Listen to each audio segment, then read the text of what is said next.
Marcos capítulo 14.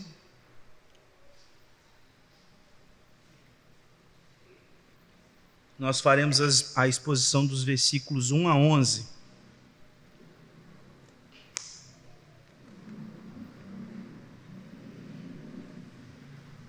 Eu farei a leitura, os irmãos estejam acompanhando. Marcos 14, de 1 a 11.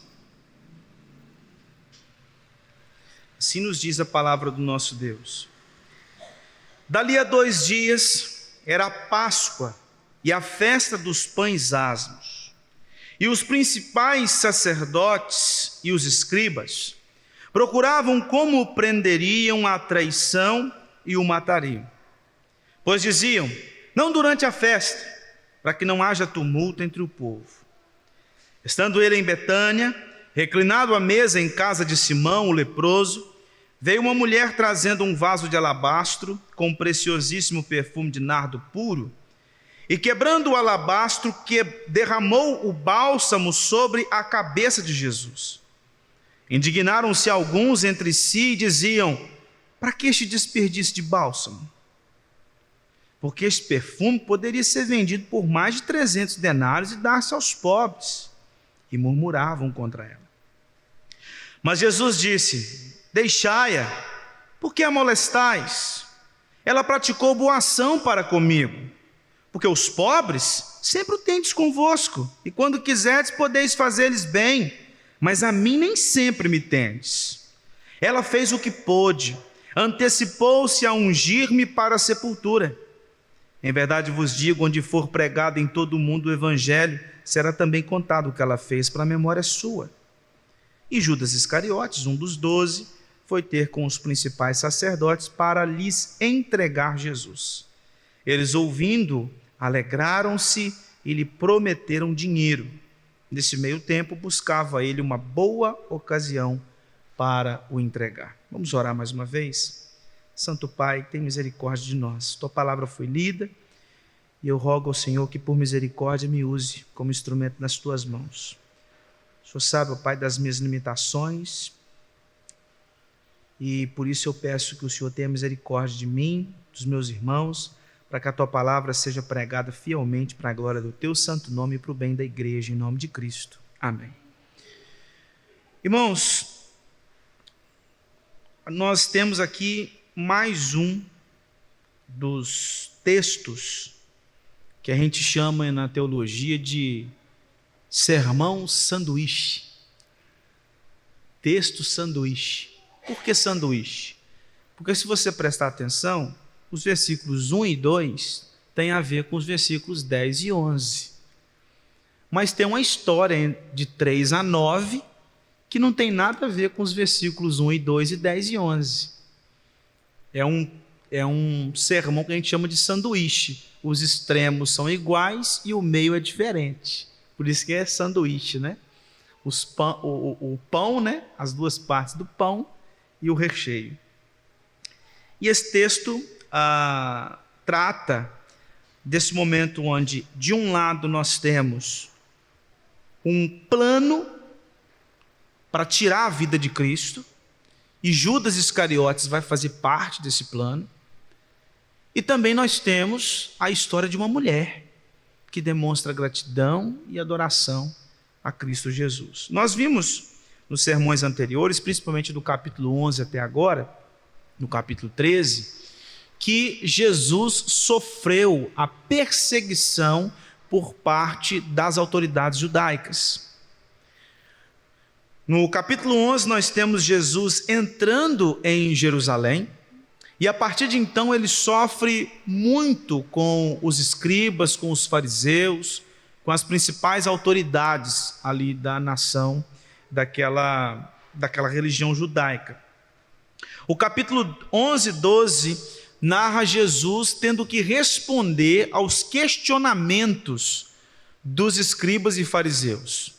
Eles questionaram sobre a autoridade dele para pregar e ensinar.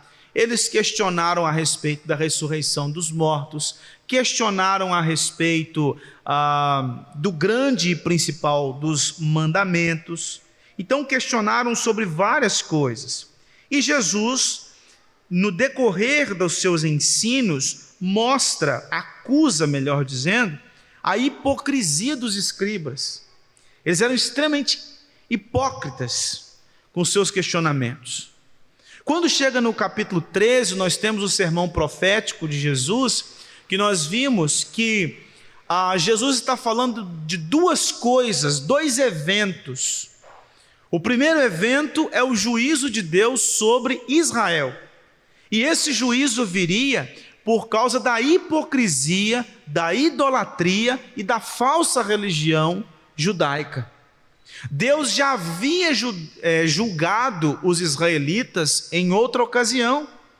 Você conhece a história do povo de Israel, sabe que eles sofreram na mão dos egípcios, sabe que eles sofreram na mão dos caldeus. Você tem conhecimento disso. O reino do norte sofreu na mão dos assírios. E tudo isso por causa da idolatria, de se afastar da vontade de Deus. E no capítulo 13, Jesus diz mais uma vez que eles seriam alvos do juízo de Deus, que de fato acontece no ano 70 depois de Cristo, quando o Império Romano invade Jerusalém e destrói tudo. Mas também aquele sermão aponta para algo que ainda vai acontecer, que é a volta do Messias, onde também o juízo de Deus há de ser realizado em toda a terra. O capítulo 14 começa no versículo 1 dizendo assim: dali a 2 dias era a Páscoa e a festa dos pães asmos. Então, se a Páscoa era numa sexta-feira, no dia 14 do mês de Nisan, ou Nissan, no calendário judaico, então se nós temos aqui a Páscoa na sexta-feira, e diz o texto que dali a 2 dias era a Páscoa, então o que está acontecendo aqui no capítulo 14 ocorreu numa quarta-feira, numa terça ou numa quarta-feira.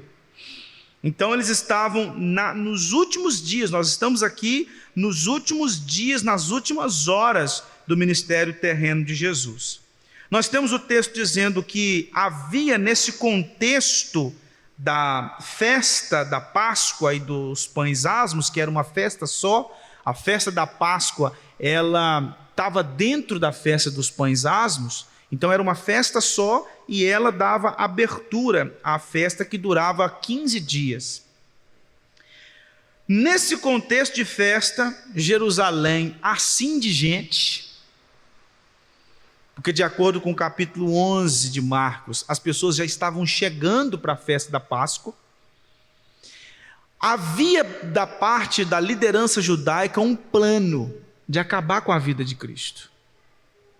Enquanto eles estavam planejando acabar com a vida de Cristo, Jesus estava na região de Betânia, que era bem próxima de Jerusalém, na casa de Simão o leproso.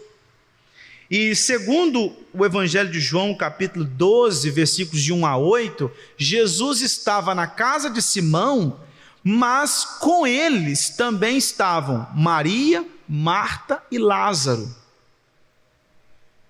E é bem provável que nós estamos aqui num jantar em celebração pela ressurreição de Lázaro e também pela cura de Simão.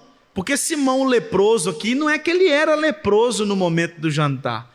Possivelmente ele foi alvo da misericórdia e da graça de Cristo. Então eles estavam ali, as duas famílias reunidas, para celebrar a Cristo, porque ele havia ressuscitado Lázaro dos mortos e havia curado Simão. E eles naquela região, celebrando o nome de Cristo, aparece uma mulher que, de acordo com o Evangelho de João, é Maria, a irmã de Lázaro. Maria então pega um vaso de alabastro com um perfume caríssimo e derrama aquele perfume sobre Jesus, numa manifestação de devoção, de gratidão, de amor e de alegria por tudo aquilo que Cristo havia feito. Então, perceba que os versículos 1 a 11, nós temos um contraste. De um lado, um plano para tirar a vida de Cristo. Um plano que, inclusive, um dos discípulos participaria. Do outro lado, nós temos uma mulher grata, devotada, feliz e que demonstra serviço para com o nosso mestre. Então, o que Marcos quer que nós aprendamos nesse texto é que o verdadeiro discípulo de Cristo se revela pelo amor, e um amor sacrificial. Vamos ver então o texto. Primeiro, os versículos 1 e 2.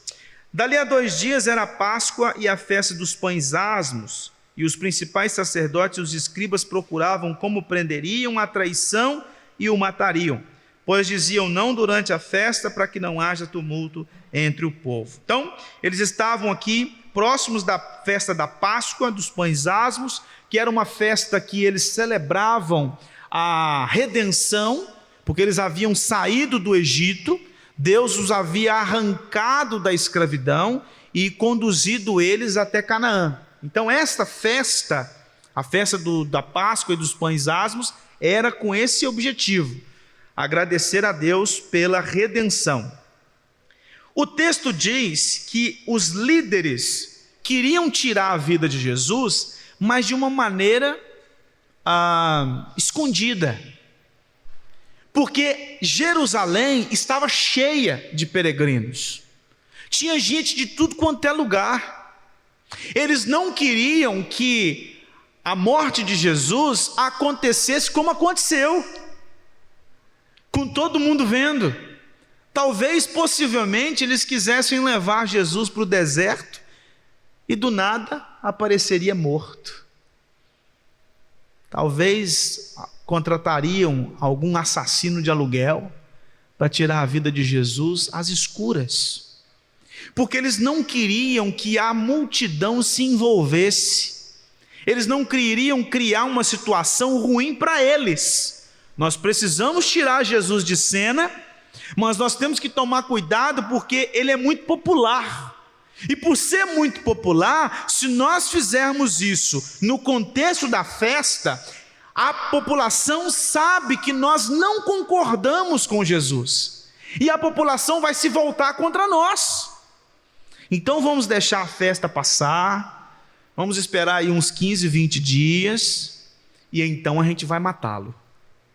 Este era o plano da liderança judaica, mas não era o plano do Senhor. Você se lembra que no decorrer dos evangelhos, todas as vezes que eles tentavam pegar Jesus, ele mesmo dizia: ainda não é chegada a minha hora. E quando chegou a hora, aconteceu. E enquanto a liderança judaica queria fora da festa, Deus arquitetou o plano da morte do seu filho para acontecer na festa. O plano dos homens era matar Jesus fora da festa, mas o plano de Deus era matar Jesus na festa, porque a Páscoa apontava para ele. Ele é o cumprimento da Páscoa, então ele tinha que morrer na Páscoa, exatamente na festa que apontava para a sua obra redentora. E qual era o motivo da raiva dos principais sacerdotes e escribas? Inveja. Eles estavam com inveja porque Jesus havia ressuscitado Lázaro dos mortos, e muitas pessoas então acreditavam em Jesus. Eles estavam invejados porque a multidão saudou Jesus quando ele entrou em Jerusalém. Eles estavam indignados porque Jesus chegou no templo e destruiu os cambistas, expulsou todo mundo dali. Eles estavam com raiva porque Jesus proclamou parábolas que apontava eles como os inimigos de Israel.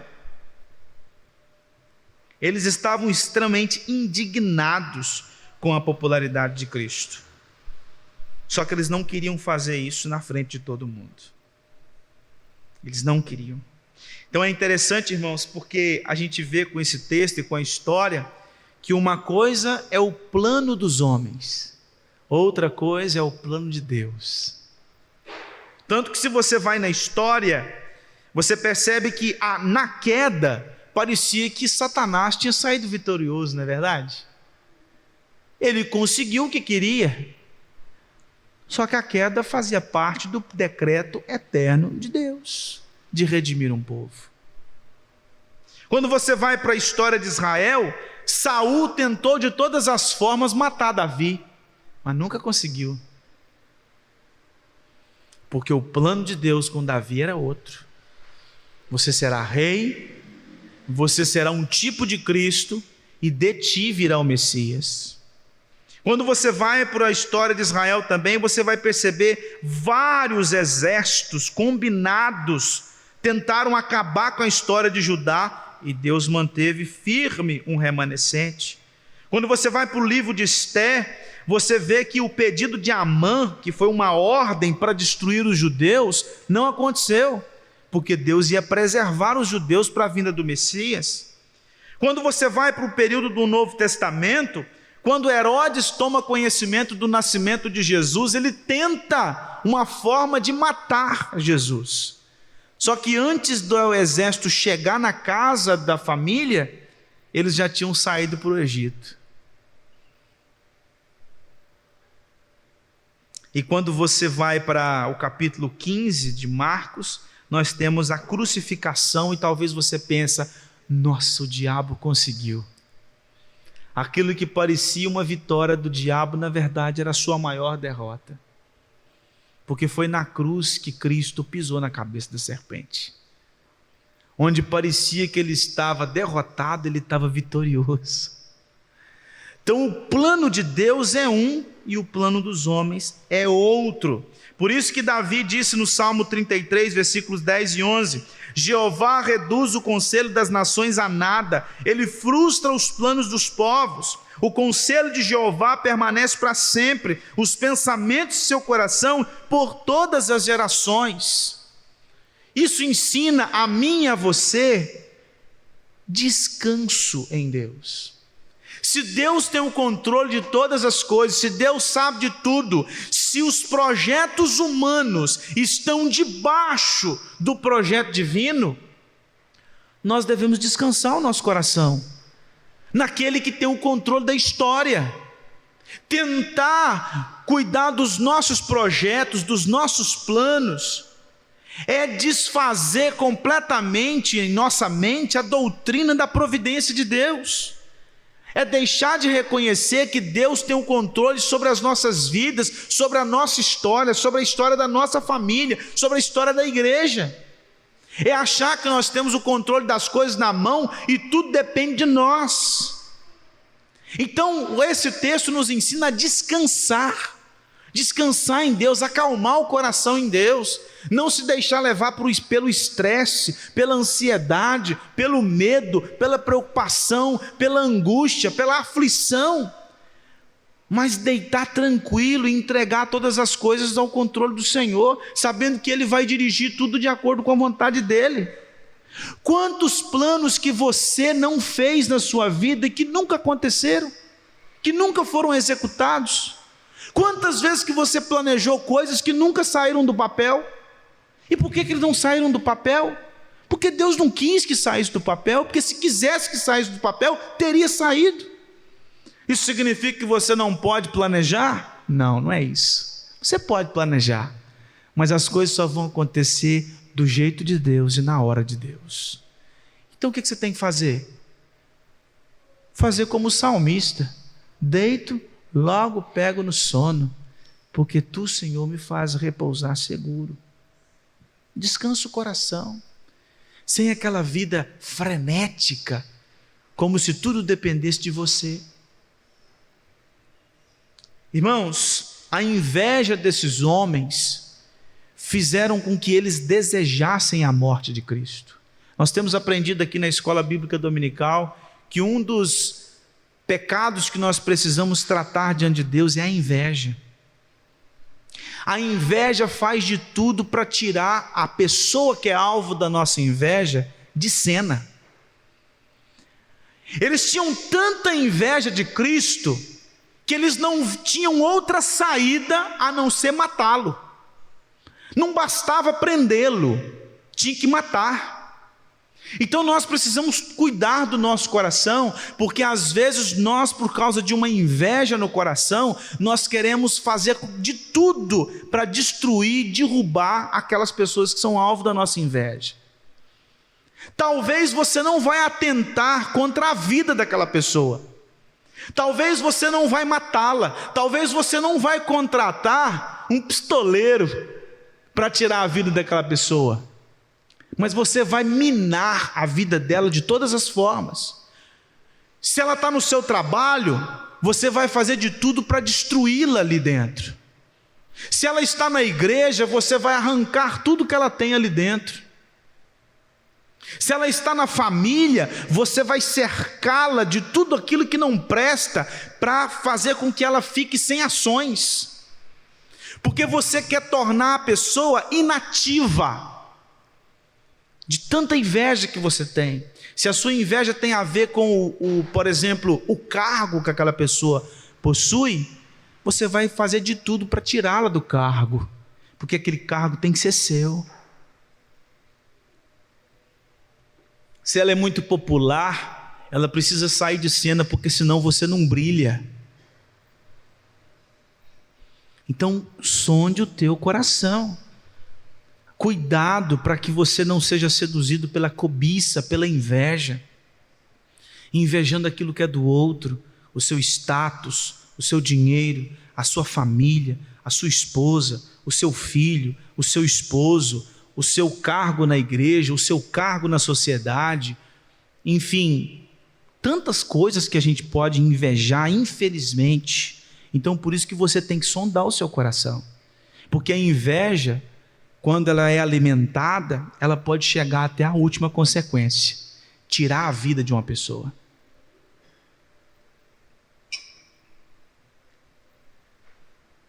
Sabe por que a liderança judaica estava incomodada com Jesus? Porque ele pregava o evangelho puro e simples. Evangelho puro e simples incomoda. Sabe qual é o evangelho que não incomoda? O evangelho que todo mundo aceita, o evangelho que está na boca do povo, o evangelho que todo mundo gosta, o evangelho que todo mundo aplaude. Este evangelho, ele não causa incômodo. Agora, o evangelho puro e simples, o evangelho bíblico, o evangelho genuíno, ele causa incômodo. Então nós, irmãos, não podemos negociar o evangelho. Devemos pregar o evangelho e causar incômodo. E causar incômodo eu não estou dizendo na sociedade, eu estou dizendo na igreja. É estranho falar isso, mas o evangelho puro e simples causa incômodo na igreja. Não causou incômodo na liderança judaica?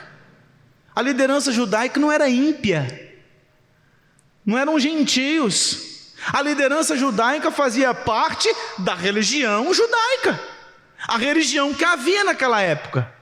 Então o evangelho puro e simples causa incômodo nas pessoas que congregam nas nossas igrejas, porque o evangelho puro e simples, ele não é escravizador, ele é libertador. Porque líderes eclesiásticos dominadores querem um evangelho escravizante, um evangelho cheio de regras, um evangelho cheio de pode e não pode, um evangelho limitador. Porque o evangelho limitador, o evangelho cheio de regras, coloca as pessoas na minha mão. Então eu preciso prendê-las no meu sistema, e Jesus estava pregando contra o sistema. A liderança judaica estava percebendo que os judeus estavam dando ouvidos a um homem que não pregava o evangelho do jeito deles, um homem que estava ensinando-os o discipulado, não cheio das regrinhas que a liderança judaica apresentava, mas o evangelho libertador. A liderança dominadora, ela sempre vai querer um evangelho onde ela pode manter as pessoas presas, limitadas. O texto continua, os versículos 3 a 9, Estando ele em Betânia, reclinado à mesa, em casa de Simão o leproso, veio uma mulher trazendo um vaso de alabastro com preciosíssimo perfume de nardo puro, e quebrando o alabastro, derramou o bálsamo sobre a cabeça de Jesus. Aqui nós temos Jesus num jantar na casa de Simão, como eu já disse, possivelmente um jantar em gratidão aos feitos de Cristo sobre aquela família. Simão havia sido curado, possivelmente, e a mulher aqui, trazendo um vaso de alabastro, conforme João capítulo 12, de 1 a 8, era Maria, irmã de Lázaro. Então estava nessa casa, provavelmente, de acordo com a leitura do texto, nós temos certeza que ali estavam Simão, Maria, Marta, Lázaro e Jesus. Se tinha mais gente, a gente não sabe, mas esses 5 o texto fala. E aquela mulher, movida pelo amor, realiza isso. Ela vai lá, pega um vaso de alabastro com um preciosíssimo perfume de nardo puro e, quebrando o alabastro, derramou o bálsamo sobre a cabeça de Jesus. Irmãos, eu fico imaginando, a gente não tem o relato aqui da cena, mas eu fico imaginando essa mulher. Eu fico imaginando essa mulher no meio do jantar, procurando dentro de casa o que ela poderia oferecer a Cristo. O irmão dela estava sentado na mesa e há 4 dias, há pouco tempo, estava sepultado. Ela esteve presente no velório do irmão. Ela viu o corpo do irmão ser enfaixado e sendo colocado dentro de uma sepultura. Quando Jesus chega, ela corre até Jesus e diz: por que o senhor demorou? Se o senhor tivesse chegado antes, tudo era diferente, mas eu sei que o senhor pode fazer algo diferente. Essa mulher agora está ali num jantar e o irmão vivo, porque Cristo havia ressuscitado dos mortos. Ela deve estar dentro de casa assim: meu Deus, o que nós temos dentro dessa casa para poder dar para Cristo? O que eu posso dar para Jesus para tentar agradecer? Eu sei que não vai chegar aos pés do que ele fez, mas eu quero fazer algo por ele, pelo que ele fez pelo meu irmão. Ele tirou o meu irmão da morte. Se o meu irmão está vivo comendo aqui com a gente hoje, é porque Cristo o tirou daquela sepultura. E ela então vai até possivelmente um quarto, pega um vaso de alabastro com um perfume muito caro e derrama sobre Cristo Jesus. Ela quebra aquele vaso e derrama o perfume completamente sobre Cristo. Amor, gratidão, devoção, serviço. Jesus não estava falando sobre isso desde o capítulo 10 de Marcos? Maior é o que serve, maior é o que serve, maior é o que serve. Essa mulher foi até Jesus servi-lo. E olha o que os discípulos fizeram, ou pelo menos alguns deles. Versículo 4. Indignaram-se alguns entre si e diziam: para que esse desperdício de bálsamo? Porque esse perfume poderia ser vendido por mais de 300 denários e dar-se aos pobres. E murmuravam contra ela. Se você for para João capítulo 12, versículo de 1 a 8, você vai perceber que quem encabeçou essa murmuração foi Judas Iscariotes.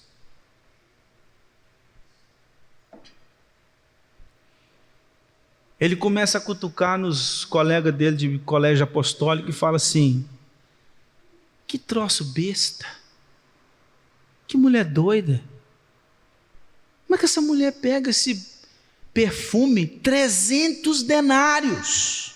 Irmãos, vocês sabem muito bem, eu já disse aqui, que um denário era o valor de um dia trabalhado.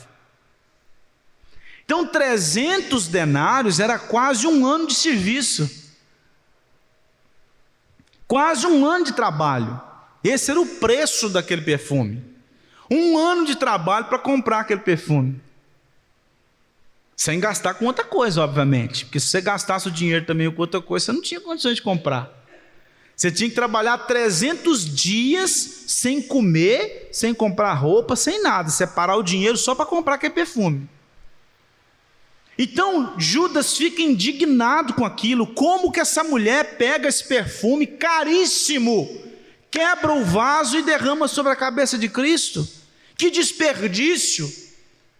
Se é para poder fazer isso, por que não pegou esse perfume, vendeu e abençoasse os pobres?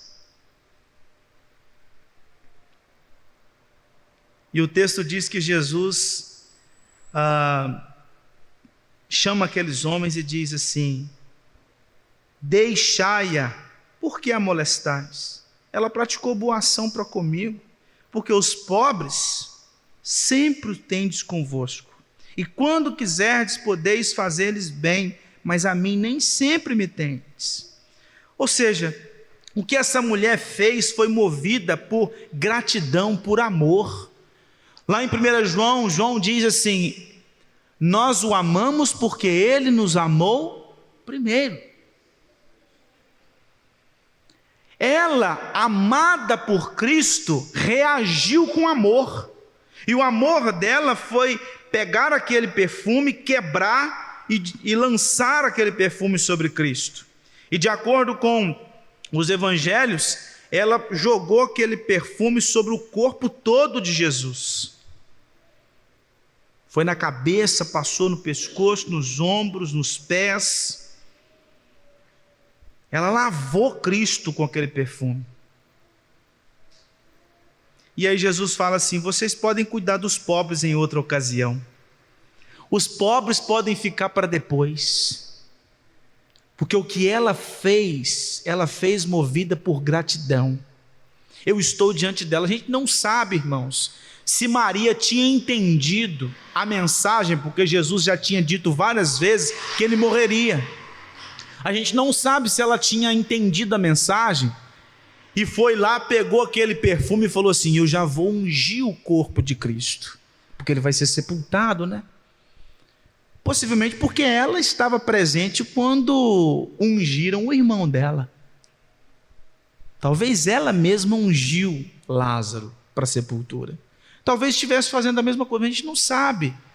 Mas a verdade é que Jesus diz isso: ela se antecipou e já me ungiu para a sepultura. Mais uma vez Jesus fala para os seus discípulos que ele morreria.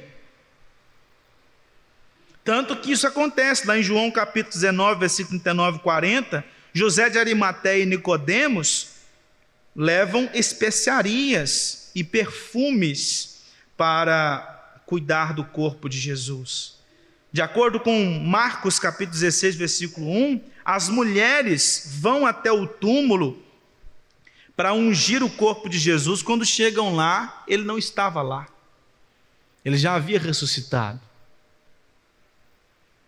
E é muito interessante, irmãos, porque do mesmo jeito que Lázaro morreu, Cristo morreria. Mas assim como Lázaro ressurgiu dos mortos, Cristo também ressurgiria. O poder de Deus seria manifesto sobre a vida de Cristo ao retirá-lo daquela sepultura, assim como ele retirou Lázaro. E aí o versículo 8 diz: ela fez o que pôde, antecipou-se a ungir-me para a sepultura. Em verdade vos digo, onde for pregado em todo o mundo o evangelho, será também contado o que ela fez para a memória sua.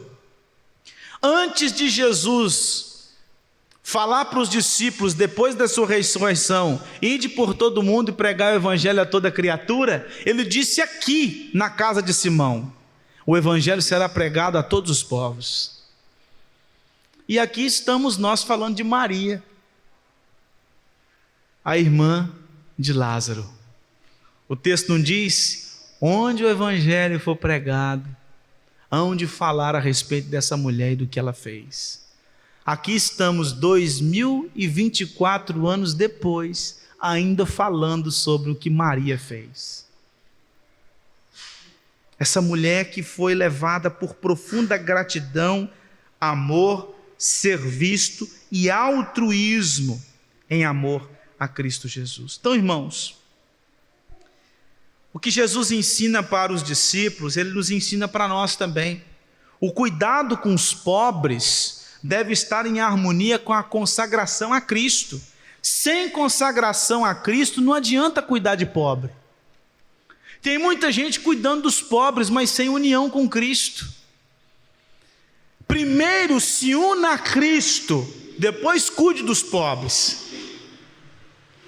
Primeiro tenha um relacionamento vivo com aquele que é o doador da vida e aquele que é o auxílio, é o sustentador, para que depois você seja auxílio na vida das pessoas. Eu já falei isso aqui, mas lá em Isaías capítulo 54, Isaías fala que as nossas justiças são como trapos de imundícia. Quando os ímpios cuidam dos pobres, por mais que seja uma ação boa, ela é odiosa aos olhos de Deus. Porque o cuidado com os pobres está divorciado do relacionamento com Cristo. Primeiro, se una a Cristo, depois cuide dos pobres. Também a gente precisa se lembrar que uma vez que nós nos unimos a Cristo Jesus, nós temos que cuidar dos pobres. Há muita gente passando necessidade dentro das nossas igrejas e que precisam ser socorridos, precisam ser assistidos, e às vezes nós estamos retendo os nossos recursos e não estamos abençoando. Talvez nós estamos apegados aos nossos recursos como Judas estava apegado a esse perfume. E não queremos auxiliar porque vai que falta para mim. Nossa, uma quantia dessa é muito alta. Como é que eu vou dar isso para os pobres? Porque 300 denários dava para alimentar 300 famílias por um dia. E ainda sobrava. Então nós devemos cuidar dos pobres. Nós não podemos negligenciar essa ordenança do Senhor. Jesus aqui também ensina algo maravilhoso. O Novo Testamento, Paulo e Jesus, às vezes nós vemos aí fora algumas irmãs influenciadas pelo feminismo, tendo uma visão muito errada de Paulo principalmente. E até mesmo de Jesus. E as pessoas de fora que têm uma visão equivocada a respeito do pensamento de Paulo e do pensamento de Jesus. Só que o Novo Testamento mostra uma cosmovisão do papel da mulher incrível. Perceba que a palavra de Jesus para aqueles homens é: no mundo inteiro conhecerão o que essa mulher fez. O que ela fez, fez por amor, por devoção, por gratidão, por alegria. Então as mulheres foram, obviamente, atraídas num contexto onde elas eram expulsas. A liderança judaica não permitia que as mulheres ficassem perto. O que essa mulher fez, ela jamais teria condições de fazer se Jesus fosse um fariseu. Um fariseu não permitiria isso de jeito nenhum. Um escriba não permitiria isso. O que nós aprendemos no Novo Testamento é essa inclusão, na verdade essa reinclusão, porque Deus nunca excluiu a mulher no seu papel na igreja. Até porque lá em Gênesis capítulo 3, Deus disse: você trará ao mundo aquele que há de pisar na cabeça da serpente. Desde o início ela participou da obra do Senhor. O que foi Maria escolhida para exatamente guardar em seu ventre, formar em seu ventre aquele que veio ser o nosso Redentor? Então a igreja precisa entender que, à luz do Novo Testamento, nós temos um resgate, não uma inclusão, mas um resgate do papel das mulheres, do reconhecimento do cuidado das mulheres. enquanto os discípulos estavam indignados com o que ela fez, ela estava demonstrando um serviço que nem os discípulos haviam demonstrado. Jesus havia dito várias vezes para eles que eles deveriam servir. E 2 discípulos, num certo momento, dizem assim: quando o Senhor voltar, tem como eu ficar do lado direito e meu irmão do lado esquerdo? Outra hora, Jesus estava conversando com os discípulos, caminhando, e um deles chega para Jesus e fala assim: Senhor, quem é o maior entre nós? Essa mulher estava no jantar, ela não estava aqui querendo saber quem era maior, quem era menor, o que tinha que ser feito, não é nada. O que ela fez? Serviu.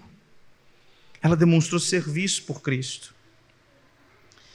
Olha o que disse Davi no Salmo 16, versículo 2: digo ao Senhor, Tu és o meu Senhor, outro bem não possuo, senão a Ti somente. Irmãos, se Cristo não é o maior bem que você possui, você serve a ídolos. Se a sua saúde é mais importante do que Cristo, se o seu dinheiro é mais importante do que Cristo, se a sua família é mais importante do que Cristo, se o seu trabalho é mais importante do que Cristo, você é um idólatra. Você não serve a Cristo. Cristo é apenas um meio de adquirir bênçãos dos céus. Cristo é apenas um evento de final de semana. Cristo tem que ser tudo, e essa mulher demonstrou que Cristo era muito mais importante do que um perfume de 300 denários. Porque o que ela fez pela família, porque o que Cristo fez pela família dela, e o que Ele ainda iria fazer, a gente não tem condições de comprar tantos perfumes assim para agradecer a Cristo. A gente nunca vai conseguir retribuir o que Ele fez. A nossa devoção, irmãos, a gente aprende isso no texto. A nossa devoção a Cristo vai causar espanto, vai causar incômodo. Quantas pessoas que já não chegaram para você na sua caminhada cristã, espantada e incomodada com a sua devoção a Cristo, espantado com o fato, como é que você pode perder a sua vida seguindo uma coisa que você não sabe nem se é verdade? Como é que você pode gastar seu tempo? Como é que você pode ficar indo na igreja todo final de semana? Você acha que esse trem é verdadeiro? Você acha que isso é de verdade? Você acha que isso não é um conto de uma lenda, não? Você não acha que isso é brincadeira, não? Você está perdendo a sua vida. Muitas pessoas vão fazer como os discípulos fizeram quando nós estivermos servindo a Cristo. Muita gente vai ficar incomodada com a nossa devoção. Muita gente da sua família vai chegar para você: eu não acredito que você entrega dízimo. Como é que você tira 500, 600 reais do seu bolso para dar para pastor?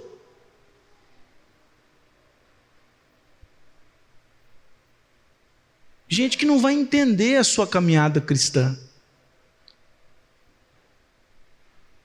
Gente que não vai entender a sua devoção. E os ímpios, sabe o que eles vão fazer? Só achar graça. Só achar graça dessa vida patética que você tem. Às vezes eles não vão falar na sua cara, mas é o que eles pensam: a sua vida é patética. Olha o que diz o versículo 10 e 11. Judas Iscariotes, um dos 12, foi ter com os principais sacerdotes para lhes entregar Jesus. Eles, ouvindo, alegraram-se e lhe prometeram dinheiro. Nesse meio tempo buscava ele uma boa ocasião para o entregar. Olha o contraste. Uma mulher, naquele contexto, uma mulher não valia nada praticamente. Uma mulher se devota a Cristo, se rende a Cristo, serve a Cristo, demonstra profunda gratidão a Cristo. E alguém do colégio apostólico. Alguém do colégio apostólico decide se unir à liderança judaica para trair a Cristo Jesus, para matá-lo. Maria não andava com Jesus o tempo todo. Judas andava. Maria não estava presente quando os discípulos estavam em alto mar e Jesus andou por sobre as águas e eles achavam que ele era um fantasma e ele acalma a tempestade. Ela não estava lá, mas Judas estava. Ela não estava quando Jesus multiplicou pães e peixes para 2 multidões, mas Judas estava lá. Ela não estava presente em todos os discursos de Cristo, mas Judas estava lá. E ela demonstra devoção a Cristo, mas Judas não. Alguém do colégio apostólico, e ele decide agradar o seu próprio coração, mostrando profunda idolatria. A vontade de Judas era ter chegado, eu acho que se Judas tivesse tomado ciência do que Maria estava por fazer, ele teria parado lá no meio do caminho e falado assim: para com isso, faz isso não, faz isso não, já que você está querendo quebrar isso aí, me dá esse tempo para mim, hein? Porque eu vou vender esse negócio e vou dar para os pobres. Vai dar para os pobres com uma beleza. Vai dar muito para os pobres.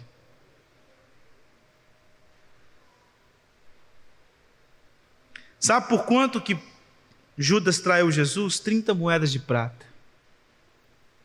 30 moedas de prata equivale a 120 denários. Ele vendeu Jesus por um valor menor que aquele perfume. O perfume valia 300, ele vendeu Jesus por 120. Porque para ele o que mais importava era o dinheiro. Eram as riquezas deste mundo. Era agradar o seu próprio coração. Era satisfazer as suas vontades emergenciais. E de acordo com Êxodo capítulo 21, versículo 32, 30 moedas de prata era o preço de um escravo chifrado por um touro. Quando um touro chifrava um escravo, o dono do touro tinha que pagar 30 moedas de prata. É por esse valor que Cristo foi vendido. Maria reconheceu que Jesus era muito mais precioso do que um perfume. Judas desvalorizou o mestre completamente.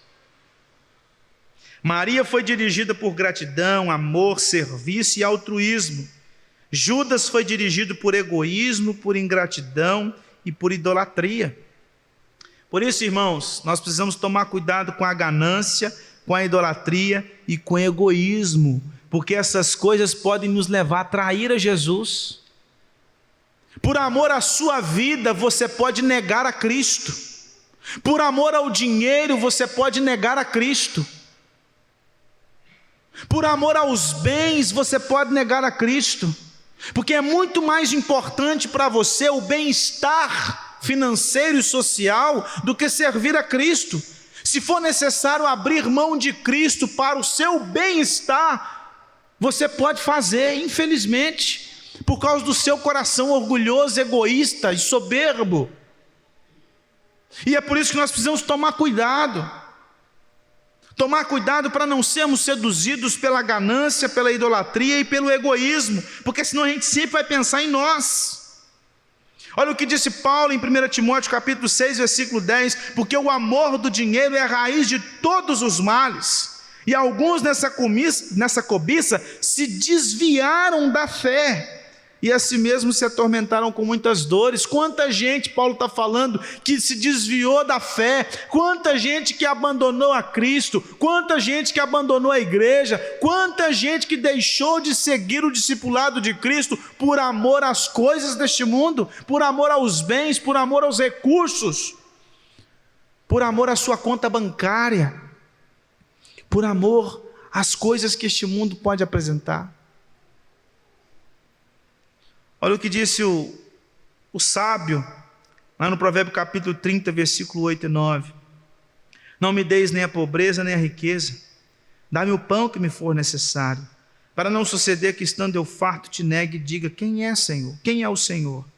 Ou que, empobrecido, venha a furtar e profane o nome de Deus. O que nós falamos hoje pela manhã na escola bíblica: contentamento. Contente-se com o que Deus te deu. Contente-se com a família que você tem, contente-se com o dinheiro que você tem, contente-se com os bens que você tem, contente-se com os dons que Deus te deu. Seja contente, sabendo que o necessário é o que você precisa. Reverendo Augusto Nicodemos costuma falar numa de suas exposições: Deus prometeu o pão, mas Ele não prometeu o pudim. Ele prometeu que você vai comer arroz, feijão e ovo todo dia. Mas nem sempre Ele vai te dar pudim, gelatina, pavê. Nem sempre Ele vai te dar essas coisas, porque o necessário é o arroz, feijão e ovo. Então Deus vai cuidar de nós naquilo que é necessário. Ele pode demonstrar misericórdia e nos dar além do necessário? Pode.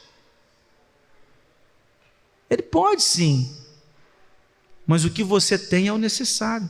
Então você tem que se contentar, porque senão você vai se entregar a uma vida incontente, falta de gratidão, e vai se render mais às coisas do que a Cristo, como Judas fez. Eu gostaria de concluir com uma citação de J.C. Ryle, que disse assim, abre aspas: com base na melancólica história de Judas, aprendamos a ser cingidos com humildade, não nos contentando com qualquer outra coisa senão a graça do Espírito Santo em nossos corações. Conhecimento, dons, profissão, privilégios, ser membro de alguma igreja, poder na pregação, capacidade de orar e falar sobre assuntos religiosos, todas essas são coisas inúteis se nossos corações ainda não se converteram ao Senhor.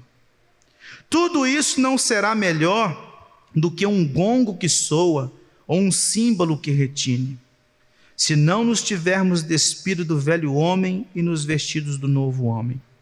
Essas coisas não nos poderão livrar da condenação ao inferno. Fecha aspas. Judas aprendeu todas as doutrinas que Cristo ensinou. Judas viu todos os sinais que Cristo fez. Judas viu todos os milagres que Cristo realizou. Mas Judas não era convertido. Talvez você conhece muito de doutrina. Talvez você já viu o agir de Deus na vida desta igreja muitas vezes. Talvez você fica maravilhado a cada final de sermão. Mas a sua vida revela alguém que não se converteu, assim como Judas, que ama mais as coisas deste mundo do que o próprio Senhor. Então eu gostaria que você fizesse o exame do seu coração. Examine o seu coração se você realmente está na fé. Como disse Paulo aos Coríntios no capítulo 3, versículo 5. Examinai, pois, se estais na fé. Faça um exame do seu coração e veja se você faz parte da igreja de Cristo ou você apenas congrega ou frequenta o lugar que a igreja de Cristo frequenta.